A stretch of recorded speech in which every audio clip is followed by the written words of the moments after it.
مصطفیٰ نام رحمت، شمع بزم ہدایت، نوبہار شفاعت، جن کی شان انا اعطیناک الکوثر، شافع محشر ساقی کوثر جناب محمد رسول اللہ صلی اللہ تعالی علیہ وسلم کی بارگاہ میں بانداز غلامانہ درود و سلام کی ڈالی نشاوت پیش کریں اور پڑھیں بابا دے ملک اللہم صلی علی سیدنا و شفیعنا مولانا محمد بارک وسلم صلو علیہ صلاة و سلام علیک یا حبیبی یا رسول اللہ صلی اللہ تعالی علیہ وسلم۔ اس ماہ کے مناسبت سے کل کے بعد جو تاریخ آنے والی ہے یعنی 22 جمادی الاخری، جس کو جمادی الثانی بھی کہتے ہیں، اس مہینے کی مناسبت سے جس کی 22 تاریخ کو پیکر صدق و صفا، رازدار مصطفیٰ، مزاج شناسہ نبوت حضرت سیدنا صدیق اکبر رضی اللہ تعالی عنہ کی وصالی تاریخ ہے۔ ان کے بارے میں سرکار اعلیٰ حضرت علیہ رحمت و رضوان اپنے سلام میں لکھتے ہیں کہ سایہ مصطفیٰ اور مایہ مصطفیٰ، سایہ مصطفیٰ مایہ مصطفیٰ، عز و ناز خلافت پہ لاکھوں سلام۔ اور ایک جگہ لکھتے ہیں کہ افضل الرسل، افضل الخلق بعد الرسل، افضل الخلق بعد الرسل، ثانیہ اثنین ہجرت پہ لاکھوں سلام۔ درود شریف پڑھ لیجیے، اللہم صلی علی سیدنا و شفیعنا مولانا محمد بارک وسلم، صلو علیہ صلاۃ و سلام علیک یا رسول اللہ صلی اللہ تعالی علیہ وسلم۔ انبیاء کے بعد جو سب سے افضل ہے اور سب سے زیادہ مکرم ہے، سب سے زیادہ محترم ہے، وہ جناب صدیق اکبر رضی اللہ تعالیٰ عنہ کی ذات گرامی ہے۔ آج ان تھوڑے سے وقتوں میں جناب صدیق اکبر رضی اللہ تعالیٰ عنہ کی حیات طیبہ کے وہ گوشے جو ہماری بھی اور آپ کی زندگی کو سنوارنے والے ہیں، میں کوشش کروں گا کہ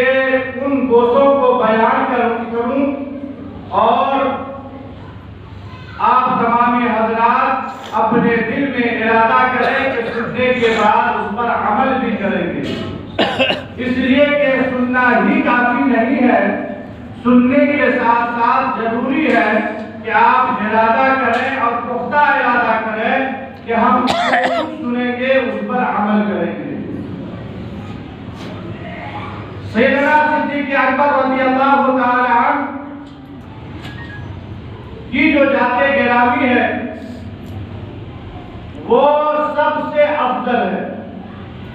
اور سب سے برتر والا ہے، اور آپ کے جو بلند مقامات ہیں ان کے حوالے سے قرآن کریم میں کم و بیش 1 درجن سے زیادہ آیت کریمہ آپ کی شان میں نازل ہوئی، اور آپ کے وہ مقامات جو آپ کو حاصل ہے وہ کسی کو حاصل نہیں، اس لیے کہ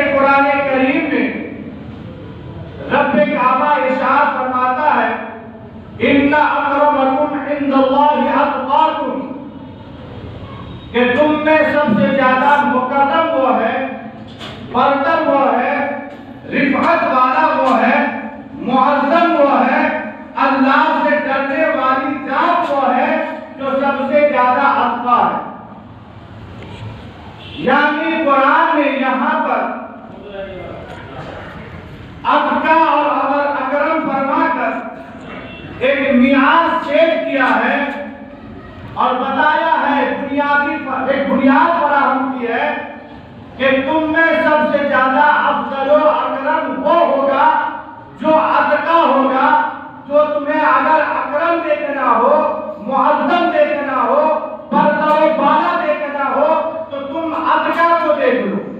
تم اتقا کو دیکھ لو۔ اور پھر قرآن کریم میں دوسرے مقام پر اللہ تبارک و تعالی جناب صدیق کو ہی اتقا کر رہے ہیں، اتقا فرما رہا ہے۔ قرآن کریم میں ہے وَسَيُجَنَّبُهَا الْأَتْقَى الَّذِي يُؤْتِي مَالَهُ يَتَزَكَّىٰ، یہاں پر قرآن نے جناب صدیق کو اتقا کہا۔ پتہ کیا چلا کہ دوسرے مقام پر بتایا اکرم وہ ہوگا جو اتقا ہوگا، یعنی قرآن فرما رہا ہے، ذہن دے رہا ہے، لوگوں کو سمجھا رہا ہے کہ جناب صدیق ہی افضل و اعلیٰ، جناب صدیق ہی افضل و اعلیٰ ہے۔ اور سیدنا صدیق اکبر رضی اللہ تعالی عنہ کا جو مقام ہے، جو بلند و بالا آپ کی زندگی ہے، 1,00,000 کم و بیش 1,24,000 صحابہ کرام ہیں، ان میں سے کسی کو یہ مقام حاصل نہیں، کسی کو یہ مقام حاصل نہیں، اس لیے کہ پورے صحابہ کی جماعت میں کوئی بھی ایسے نہیں ہے جو ان کی نگاہوں کے سامنے 4 نسلیں صحابیت سے نوازی گئی ہیں، 4 نسلیں مکمل 4 نسل آپ کی صحابیت ہوئے ہیں، بلکہ آپ کے والد گرامی خود وہ، آپ کے والد گرامی وہ بھی صحابی ہیں، اور آپ خود بھی صحابی ہیں، آپ کے بیٹے بھی صحابی ہیں، اور آپ کے پوتے بھی صحابی ہیں۔ گویا کہ 4 نسلیں ہیں جو رسالت معاف سے فیض یافتہ ہے اور چہرہ والدہا کو کلمہ پڑھ کر ایمان لانے والی ہیں۔ وہ 4 نسلیں ہیں جو جناب صدیق اکبر رضی اللہ تعالی عنہ کا یہ مقام ہے۔ اب ذرا سا اللہ کے نبی صلی اللہ علیہ وسلم نے ارشاد فرمایا کہ وہ لوگ جو فتح مکہ سے پہلے ایمان لائے اور اپنی دولت خرچ کی، اور جو لوگ فتح مکہ کے بعد ایمان لائے اور دولت خرچ کی، وہ دونوں تو ایک جیسے ہو نہیں سکتے۔ اور یہاں پر آپ دیکھیں کہ یہ جو آیت کریمہ ہے، ان کا بھی مصداق حضرت سیدنا صدیق اکبر رضی اللہ تعالیٰ ہے، اور جو ابھی میں نے آیت کریمہ تلاوت کی ہے وَسَيُجَنَّبُهَا الْأَتْقَى الَّذِي، یہاں بھی جو اتقا سے مراد سیدنا صدیق اکبر ہے۔ معاملہ یوں ہوا تھا کہ جب بلال حبشی رضی اللہ تعالیٰ عنہ کو سیدنا صدیق اکبر رضی اللہ تعالیٰ عنہ نے آزاد کیا تو لوگوں نے طعنہ دینا شروع کیا۔ واقعہ اس طریقے سے تھا کہ ان کا مجازی آقا، بلال حبشی کا جو مجازی آقا تھا یعنی امیہ، انہوں نے ان کے اوپر ظلم کرتا تھا۔ جناب صدیق اکبر گزرتے تھے، بار بار آپ سنتے تھے، آپ دیکھتے تھے کہ ان کے اوپر پٹائی پڑ رہی ہے، جذب کھا رہے ہیں، لیکن آپ کے لب پر صرف ایک ہی بات ہے، احد، احد کی نعرہ،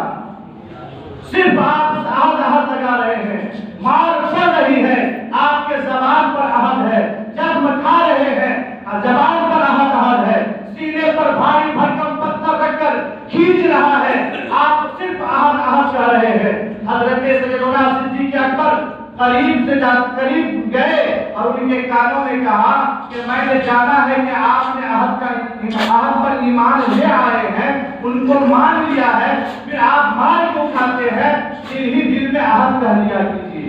آپ نے اقرار کر لیا۔ انہوں نے جب اقرار کر لیا پھر حضرت سیدنا صدیق اکبر رضی اللہ تعالی عنہ 1 ہفتے کے بعد گزر رہے ہیں، پھر آپ دیکھتے ہیں زبان پر صرف احد احد کے نعرے ہیں۔ حضرت بلال حبشی کے، حضرت سیدنا صدیق اکبر رضی اللہ تعالیٰ عنہ بلال حبشی کے پاس گئے اور کہا کہ آپ نے کہا تھا کہ میں خاموشی سے کہہ لیا کروں گا، لیکن آپ پھر پرشور کہنا شروع کر دیے، مار کھا رہے ہیں۔ سیدنا بلال حبشی کہتے ہیں اے صدیق مجھے منع مت کیجئے، اس لیے کہ اللہ ایک ہے، اللہ ایک ہے۔ یہ احد احد کے نعرے میں اتنی لذت ہے کہ اگر میرے جسم کو ٹکڑے کر دیا جائے، ہر ٹکڑے سے احد احد کی صدائیں نظر آئیں گی،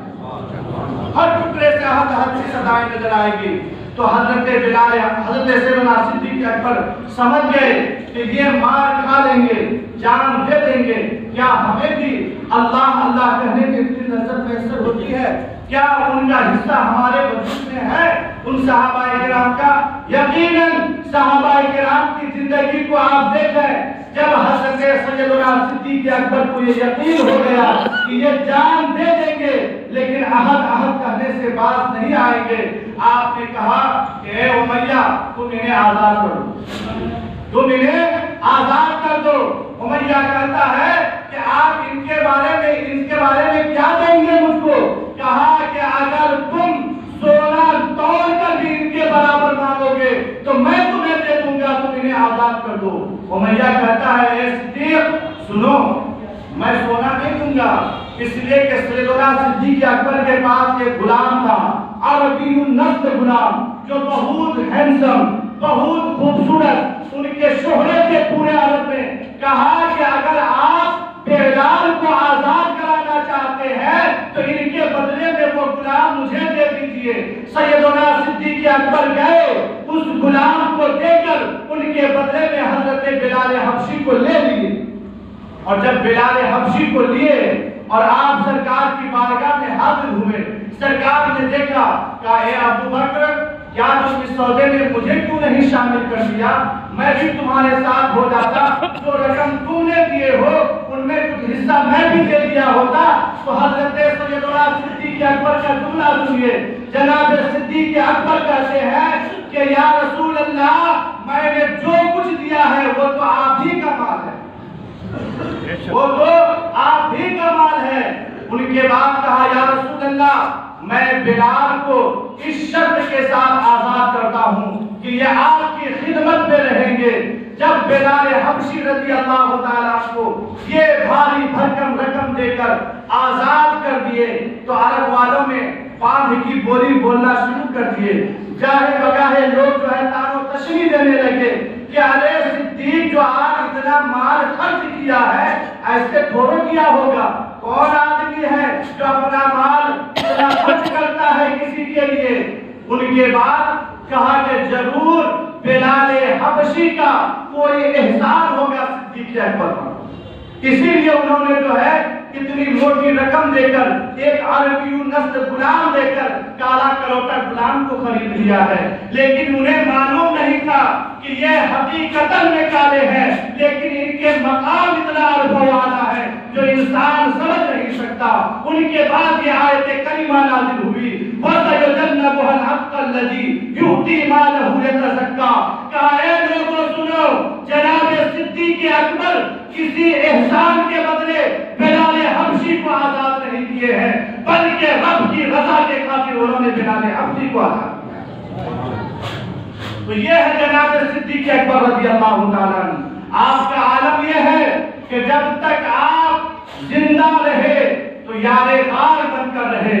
اور جب آرام فرما رہے ہیں تو یار مزار بن کر آرام فرما رہے ہیں۔ یہ جناب صدیق اکبر رضی اللہ تعالیٰ عنہ کی شان ہے۔ تو صدیق اکبر رضی اللہ تعالیٰ عنہ کے 4 نسل صحابی، اور آپ کا مقام دیکھیں کتنا وقت والا ہے کہ یہاں کہہ رہا ہے قرآن کہ آپ خطا ہیں۔ اور ذرا سا ایک بات سنیں،